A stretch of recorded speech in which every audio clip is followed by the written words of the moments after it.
Hi all, അസ്സലാമു അലൈക്കും. Welcome back to Silna's kitchen. ഇന്നത്തെ റെസിപ്പി നല്ലൊരു കിടിലൻ ടേസ്റ്റി ആയിട്ടുള്ള ഒരു അടിപൊളി പലഹാരത്തിൻ്റെ റെസിപ്പിയാണ്. നല്ല ടേസ്റ്റാണ് ഇത് കഴിക്കാൻ വേണ്ടിയിട്ട്. അതുപോലെ തന്നെ വളരെ സിമ്പിളായിട്ടാണ് ഇത് തയ്യാറാക്കിയെടുക്കുന്നത്. അപ്പോൾ ഇതെങ്ങനെയാണ് തയ്യാറാക്കുന്നതെന്ന് അറിയാനായിട്ട് വീഡിയോ സ്കിപ്പ് ചെയ്യാതെ മുഴുവനായിട്ടൊന്ന് കണ്ടു നോക്കണേ. റെസിപ്പിയിലോട്ട് കിടക്കുന്നതിന് മുമ്പായി സിൽനാസ് കിച്ചൺ ചാനൽ ആദ്യമായിട്ട് കാണുന്നവരാണെങ്കിൽ പ്ലീസ് ഒന്ന് സബ്സ്ക്രൈബ് ചെയ്തേക്കണേ. ഒപ്പം തന്നെ ഈ വീഡിയോസ് നിങ്ങൾക്ക് ഇഷ്ടപ്പെടുകയാണെങ്കിൽ ഒരു ലൈക്ക് ചെയ്ത് ഷെയർ ചെയ്ത് സപ്പോർട്ട് ചെയ്യാനും മറക്കരുത്. ഇനി നമുക്ക് റെസിപ്പിയിലോട്ട് കിടക്കാം. അപ്പോൾ ഞാനിവിടെ ഈ ഒരു പലഹാരം തയ്യാറാക്കാനായിട്ട് ഒരു നേന്ത്രപ്പഴവും 12 ബ്രെഡുമാണ് എടുത്തിട്ടുള്ളത്. എത്രയാണോ നിങ്ങൾക്ക് പലഹാരം വേണ്ടത് അതിനനുസരിച്ചുള്ള ബ്രെഡും പഴവും എടുക്കാവുന്നതാണ്. പഴം എടുക്കുമ്പോൾ ഇതുപോലെ 12 ബ്രെഡിന് ഒരു പഴം എന്ന കണക്കനുസരിച്ചാണ് എടുക്കേണ്ടത്. അപ്പോൾ ഞാൻ ഈ ഒരു ബ്രെഡിൻ്റെ 4 സൈഡും ഒന്ന് കട്ട് ചെയ്ത് മാറ്റുന്നുണ്ട്. ഈ ഒരു വെള്ള ഭാഗം മാത്രം മതിയാവും. എന്നിട്ട് ഇതുപോലെ പീസ് ആക്കിയിട്ട് എടുക്കുന്നുണ്ട്. ഞാനിപ്പോൾ ഇവിടെ മുഴുവൻ ബ്രെഡും ഇതുപോലെ എടുത്തിട്ടുണ്ട്.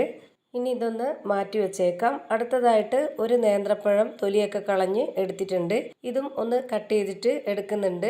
ഇതുപോലെ ചെറിയ പീസാക്കിയിട്ടാണ് ഞാനിവിടെ കട്ട് ചെയ്തിട്ട് എടുക്കുന്നത്. ഞാനിവിടെ ഒരു മീഡിയം പഴുപ്പുള്ള പഴമാണ് എടുത്തിട്ടുള്ളത്. ഒരുപാടങ്ങ് നല്ല പോലെ പഴുത്തുപോയ പഴമായിരുന്നാലും കുഴപ്പമൊന്നുമില്ല. പഴുപ്പ് കുറഞ്ഞ പഴം എടുക്കാതിരുന്നാൽ മതി.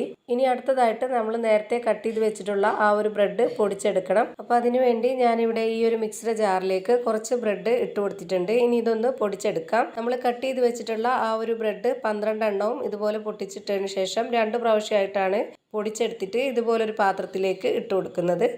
ഇനി ഇതിലേക്ക് ഇട്ട് കൊടുക്കുന്നത് ചിരകിയ തേങ്ങ മിക്സിയുടെ ജാറിലൊന്ന് ക്രഷ് ചെയ്തെടുത്തതിന് ശേഷമാണ് 250 ml കപ്പിൻ്റെ അളവിൽ 1 കപ്പ് ഇട്ട് കൊടുക്കുന്നത്.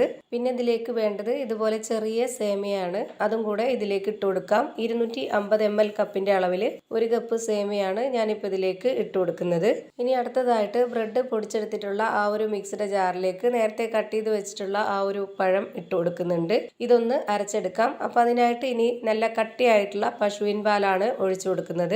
1/2 കപ്പ് അളവിലാണ് പാൽ ഒഴിച്ചു കൊടുത്തിട്ടുള്ളത്. പിന്നെ ഇതിലേക്ക് മധുരത്തിന് ആവശ്യമായിട്ടുള്ള പഞ്ചസാരയാണ് ഇട്ട് കൊടുക്കുന്നത്. 1/4 കപ്പ് അളവിൽ ഇട്ട് കൊടുത്തിട്ടുണ്ട്. അത്യാവശ്യം നല്ല മധുരമുള്ള പലഹാരമാണ്, അതുകൊണ്ട് തന്നെ 1/4 കപ്പ് അളവിൽ ഇട്ട് കൊടുത്തിട്ടുണ്ട്. പിന്നെ ഇതിന് മധുരത്തിനെ ഒന്ന് ബാലൻസ് ചെയ്യാനായിട്ട് ഒരു നുള്ളു ഉപ്പും ഒരു 3 ഏലക്കയും കൂടെ ഇട്ട് കൊടുക്കുന്നുണ്ട്.